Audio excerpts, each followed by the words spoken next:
کہ ہو گئی ہے۔ مفتی صاحب خانقاہ کون چلا سکتا ہے؟ خانقاہ کا لفظ آج کل بڑا بدنام ہو گیا ہے اور ایک ڈرامے بازی بن گئی ہے خانقاہ۔ حکیم اختر صاحب رحمہ اللہ تعالیٰ فرمایا کرتے تھے آج کل کی خانقاہیں خام خواہیں بن گئی ہیں، خام خواہ۔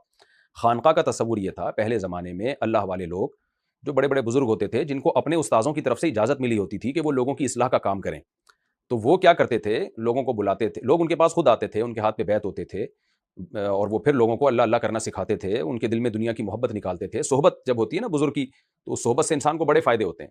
تو یہ اصل میں تصور تھا، مقصد یہ تھا شریعت پہ چلانا، برائیاں چھڑوا دینا۔ تو اب یہ سیٹ اپ ہے الحمدللہ، باقی ہے، بہت سے مشائخ بزرگ یہ کام کر رہے ہیں، لیکن بہت محدود ہو گیا ہے، اس میں فراڈی لوگ زیادہ آ گئے ہیں۔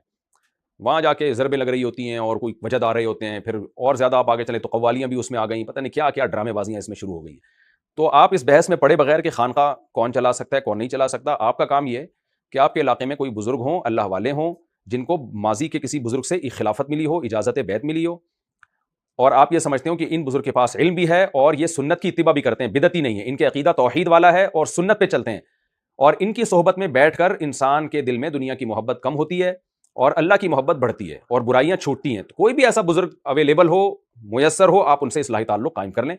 تو بس وہ اصلاحی تعلق جو ہے وہ ان کی جہاں آپ جا کے بیٹھا کریں گے وہی خانقاہ کہلاتی ہے۔ وہ کچھ بھی کہہ لیں، اس کو مسجد کہہ لیں، خانقاہ کہہ لیں، گھر کہہ لیں، تو اس اصطلاحات میں کچھ نہیں رکھا۔ اصل یہ ہے کہ اپنی اصلاح انسان کو کسی مینٹور سے کرانی پڑتی ہے، کسی کو مینٹور بنانا پڑتا ہے۔ گورے بھی اس بات کے قائل ہیں، لیکن وہ چونکہ ان کے ہاں اصلاح کا کانسیپٹ الگ ہے، ہمارے یہاں اصلاح کا کانسیپٹ الگ ہے، تو اس لیے اپنی اصلاح کسی بزرگ سے، اللہ والوں سے کرانی چاہیے۔ ہر آدمی خود مختار بنا ہوا ہے آج کل کہ میں ہی اکیلا ہوں اور باقی تو سارے بے وقوف ہیں، تو یہ سوچ نہیں ہونی چاہیے۔